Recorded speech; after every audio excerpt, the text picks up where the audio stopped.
ये 13 दोष ऐसे हैं जिसके जीवन में होंगे तो उसको कभी शांति, कभी सुख, कभी ऐश्वर्य ये टिकेगा नहीं और दुर्गति निश्चित हो जाएगी।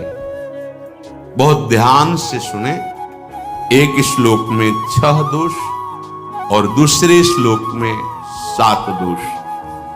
उपासक को कभी इन दोषों को अपने अंदर टिकने नहीं देना चाहिए। और जो संसार के मार्ग में चल रहे हैं, अगर इन दोषों में चलेंगे तो वो जो आपके पुण्य कर्मों से ऐश्वर्य है भी वो नष्ट हो जाएगा। आप दुख, चिंता, शोक से ग्रसित होकर बड़ा दुख में जीवन व्यतीत करेंगे और आपकी गति बिगड़ जाएगी, दुर्गति हो जाएगी। विकत्थनः स्पृहायुर्मनस्वी बिभ्रत् कोपम चपलो अरक्षणश्च एतान् पापाः षण्णराः पाप धर्मान् प्रकुर्वते नोऽत्र सन्तः सुदुर्गे संभोग संविद विषमोतिमानी दत्तानुतापी कृपणो बलीयान् वर्ग प्रशंसी वनितास्देष्टा एते परे सप्तनशंस वर्गाः। जो अपने मुख से अपनी बड़ाई प्रशंसा करता है, ये 13 लिख लो दिमाग में, डायरी में, क्योंकि ये नोट हो रहा है, आवाज डाली जाएगी, आप बार बार सुन, इनसे बचिए। अपनी बड़ाई, अपनी प्रशंसा कभी अपने मुख से नहीं करना, नहीं तो आपके पुण्य नष्ट हो जाएंगे, बुद्धि भ्रष्ट माने गिर जाएगी। अगर परमार्थ में चल रहे तो भी, और व्यवहार में तो पुण्य नष्ट हो ही जाएंगे। बुद्धि गिरी हुई तभी ऐसी बात होती है। और यह दोष बहुतायत है, ये बहुत प्रभावशाली है। अपनी बड़ाई मारना, इसको देख लो, पकड़ो, सत्संग है। अपने मुख से कभी अपनी बड़ाई ना करना। अगर कोई अपने मुख से अपनी बड़ाई करता है तो उसके सुकृत नष्ट हो जाते हैं, बुद्धि भ्रष्ट माने गिर जाती, पतित हो जाती है, फिर निर्णय ठीक नहीं। अगर हमारा सारथी, हमारा ड्राइवर मूढ़ हो तो कहीं भी हमको गिरा देगा, तो वो बुद्धि भ्रष्ट मतलब गिर जाती है, निर्णय करने लायक नहीं रहती। अपनी प्रशंसा अपने मुख से करना। दूसरा, लोलुपता, ये वृत्ति नहीं होनी चाहिए। धर्म से चलेंगे, धर्म के द्वारा जो हमें प्राप्त होगा उसी से हम अपना भरण पोषण करेंगे। आपके बच्चे स्वस्थ होंगे, बुद्धिमान होंगे, परिवार में बहुत सुख और शांति होगी। भले दीपक की तरह जलो, बहुत काल तक रहेगी। लक्ष्मी जी भी आपके घर में बहुत काल, हम ये नहीं कहते कि बहुत नहीं, जितनी है बहुत सुख शांति से चलोगे। अगर लोलुपता करोगे, हिंसा, छल कपट, व्यभिचार, चोरी, ऐसे धन आ जाए, वो आएगा, लेकिन वो हाइलोजन की तरह आएगा, एकदम प्रकाश और फ्यूज, बिल्कुल अंधकार करके जाएगा। देख लेना, तुम्हारे जो सुख के हेतु हैं, तुम्हारा शरीर, तुम्हारे बच्चे, तुम्हारी पत्नी, तुम्हारा परिवार, उसको देख के तुम रात दिन जलोगे बिना आग के। ऐसे उनके आचरण होंगे, ऐसे उनके अंग होंगे, ऐसे उनके दिमाग होंगे, ऐसा उनका व्यवहार होगा। ये लोलुपता अगर उपासक में या किसी में है तो उसको नष्ट कर देती है। सावधान। तीसरा, यदि आपका अपमान होता है तो आपको उसे सहन करना होगा, उससे आपके पाप नष्ट हो जाएंगे। जो तनिक सा भी अपमान होने पर बहुत क्रोध करके दूसरे का अपकार करने लगता है, ये आपका पतन करा देगा, ये आपको फंसा देगा, हृदय जलेगा, अर्थव्यवस्था नष्ट होगी, पूरा परिवार दुखी होगा। जरा सा अपमान की संभावना में आप किसी से भी भिड़ गए, किसी से भी, वो ये प्रवृत्ति आपका पतन कर देगी। उपासक में तो अपमान सहना अमृत है, नीचा अपमानम सुधा, पर व्यवहार में भी ज्यादा उत्तेजित मत होइएगा। ये तो कुछ मिनट की बात है। अगर आपने उसे मारा पीटा, रिपोर्ट हुई कानून की, ओ फंसते चले जाओगे, अर्थ जाएगा, समय जाएगा, चिंतन जाएगा, बहुत तरह से हानि हो जाएगी। अगर आप सह गए तो आपका सहना उसके लिए आग बन जाएगा। उमा क्षमा साप होते भारी।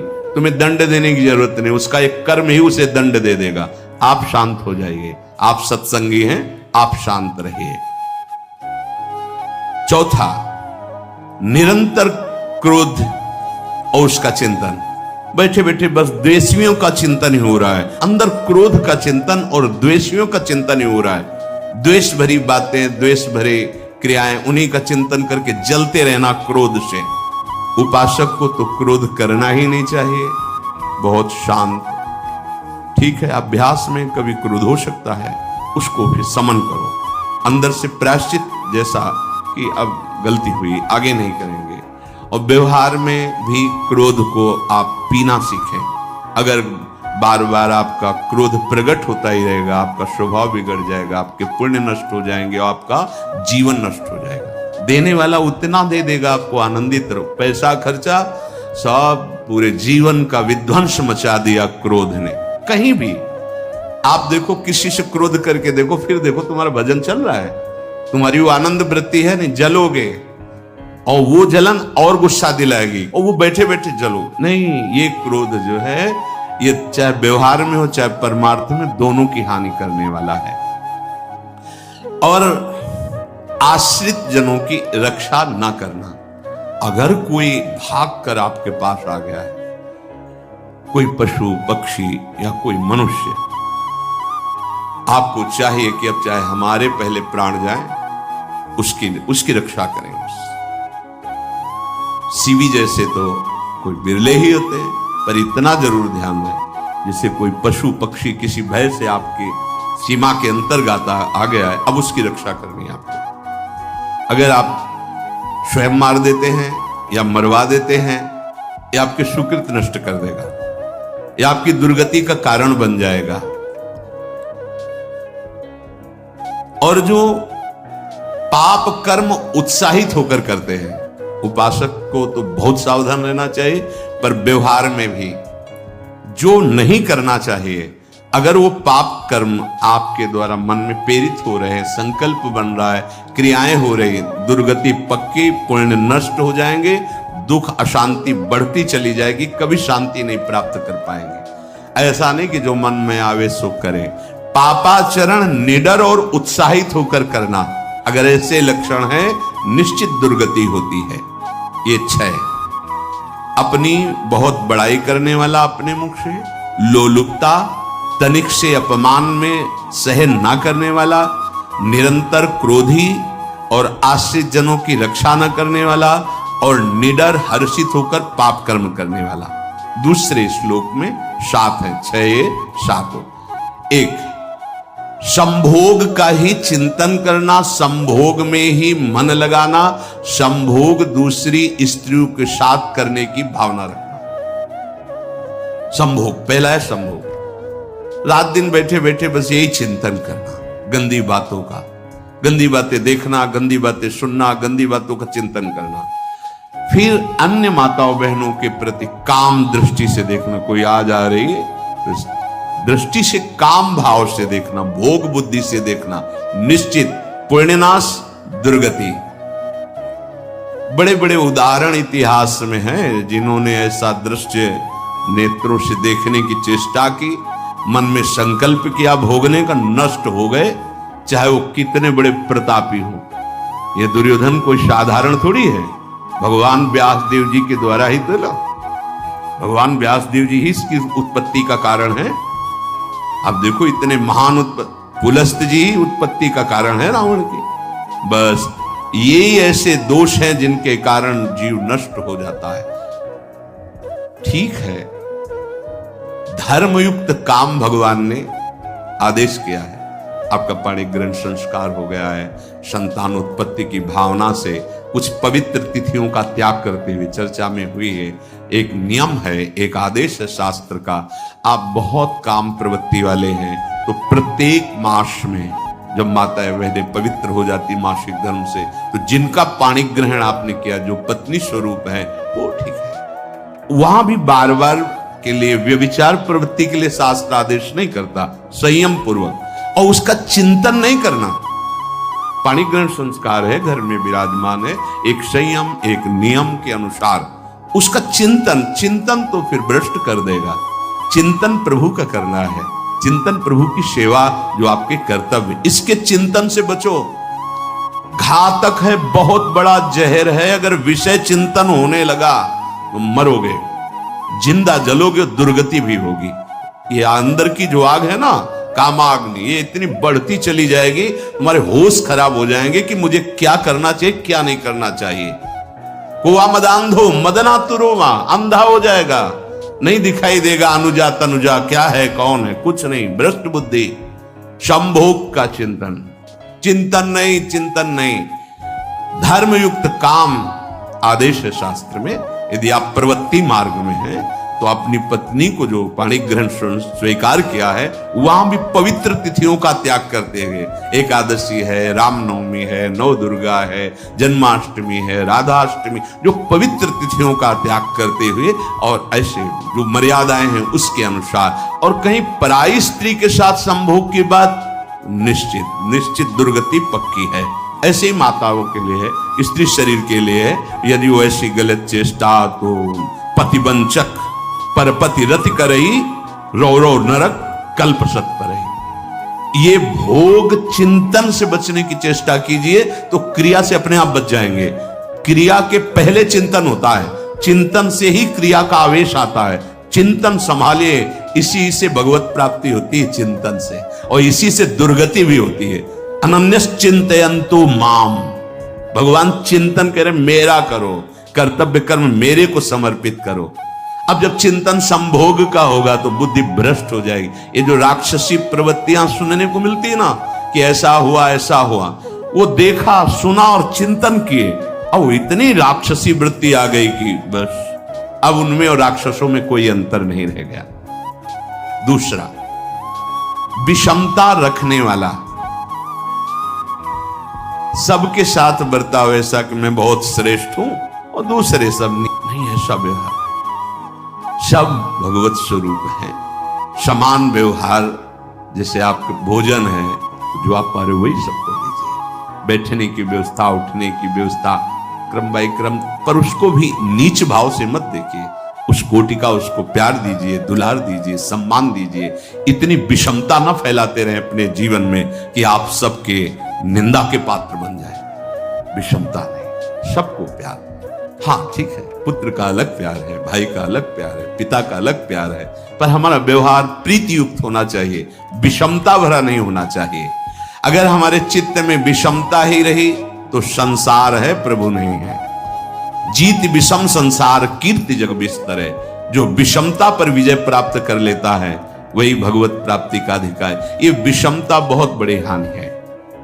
तीसरी बात, अत्यंत मानी होना।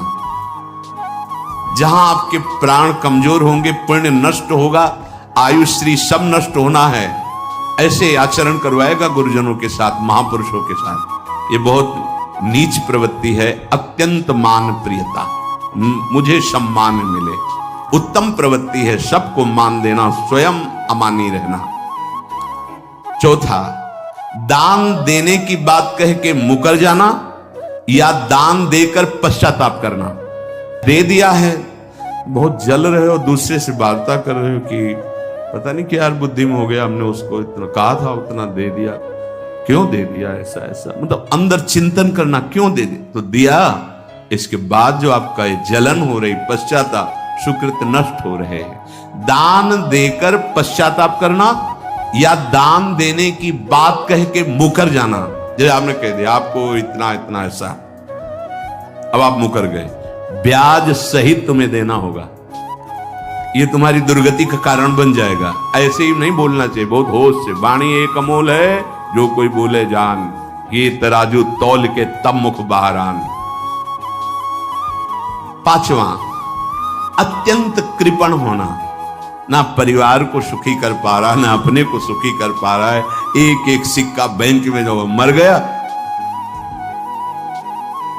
धन की वास्तविक गति यही है कि अपने परिवार को खूब उसकी अनुकूलता प्रदान करो, उसमें से कुछ हिस्सा किसी ऐसे को जिससे तुम्हें बदले में कुछ लेने की भावना ना हो। कोई साधु महात्मा, गाय, पशु, पक्षी, किसी भी जीव बीमार है शरीरधारी, उसके जिससे कुछ कभी लेने की भावना न हो, एहसान की भावना न हो। सो धन धन्य प्रथम गति जाकी, धन्य हो गया उसका धन। अब वो कृपण का धन किसी काम में ना स्वसुख, ना परिवार के सुख, ना धर्म कार्यों में, व्यर्थ जीवन चला गया। उसी धन का चिंतन करना, उसी का संग्रह करना और उसी की रक्षा करते करते शरीर छोड़ देना, तो चिंतन बिगड़ गया। तो कह रहे हैं जो कृपणता है और अर्थ और काम की प्रशंसा, उसी की चर्चा, उसी का चिंतन, रुपया और भोग, उसी की चर्चा कर, जहां बैठे रुपया की चर्चा, भोग की चर्चा, जहां एकांत में बैठे उसी का चिंतन, कैसे रुपया बढ़े, कैसे भोग मिले। और अगर अवसर मिला तो रुपया अधर्म से आवे चाहे धर्म से, उसको इसकी कोई परवाह नहीं। भोग चाहे धर्म से हो चाहे अधर्म से, जिसका अर्थ और काम भोग ही चिंतन है वो धर्म नहीं। जिसका धर्म चिंतन का विषय है तो अर्थ और काम भी ऐसा होगा जो मोक्ष प्रदान करने वाला हो। धर्म, अर्थ, काम, मोक्ष। और जो बालक, स्त्री, पागल, असहाय, जो इनकी रक्षा न करके इनकी हानि करता है, दुर्गति निश्चित है। माना आपकी पत्नी है, उसका स्वभाव बिगड़ा हुआ है, क्रोधी है, कटु वचन बोल, लेकिन आपके ही प्रारब्ध के लिए, माना आपका पति ऐसा स्वभाव वाला है, पर आपके ही प्रारब्ध से तो संयोग बना है आकर, अब इसका निर्वाह कर ले जाओ तो पवित्र हो जाओगे दोनों। और अगर झगड़ा और लड़ाई और मारपीट और कहीं हिंसादि के रूप में उतर गए तो फिर और करनी बिगड़ गई। बालक है, आप उसको ज्ञान नहीं कि आप पवित्र है, कि आप पवित्र है, उसको ज्ञान नहीं कि आप उसके साथ व्यवहार अच्छा कर रहे हैं कि बुरा कर रहे हैं। रक्षा करनी है आपको, शोषण नहीं करना। कह रहे हैं स्त्री, बालक और पागल, जिसे विक्षिप्त है, पागल है, आपको रक्षा करनी है। बन जाए तो उसको भोजन, ऐसा नहीं कि ईंट मारो, उसको अपमानित करो, उसकी बुद्धि खराब है, प्रारब्धवशात खराब हो गई है, तो शास्त्र आज्ञा करता है। स्त्री, बालक, जैसे पागल, विक्षिप्त आदि है, असहाय है, असमर्थ है, बूढ़ा है, वो आप सेवा भी करो तो गाली दे सकते हैं, उनकी बुद्धि बिगड़ गई, आपको उनको दंड नहीं देना, मारना नहीं है आपको। मान लो आपके बड़े बूढ़े बुजुर्ग जन हैं, आप सेवा भी कर रहे हो तो आपको कटु वचन बोल सकते हैं, आपकी निंदा कर सकते हैं, लेकिन आपको उनके साथ व्यवहार सद करना है। अगर आपने इन दोषों को स्वीकार किया तो निश्चित आपकी दुर्गति होगी, ना इस लोक में आपको शांति मिलेगी ना परलोक में। इसलिए इन दोषों को बार बार सुन करके और हृदय में जांचो कि कहीं है तो नहीं, अगर है तो सत्संग, भजन बल, भगवत प्रार्थना के बल से इन दोषों का त्याग कर दो, जीवन मंगलमय हो जाएगा। शेष चर्चा आगे। श्री राधा वल्लभ लाल।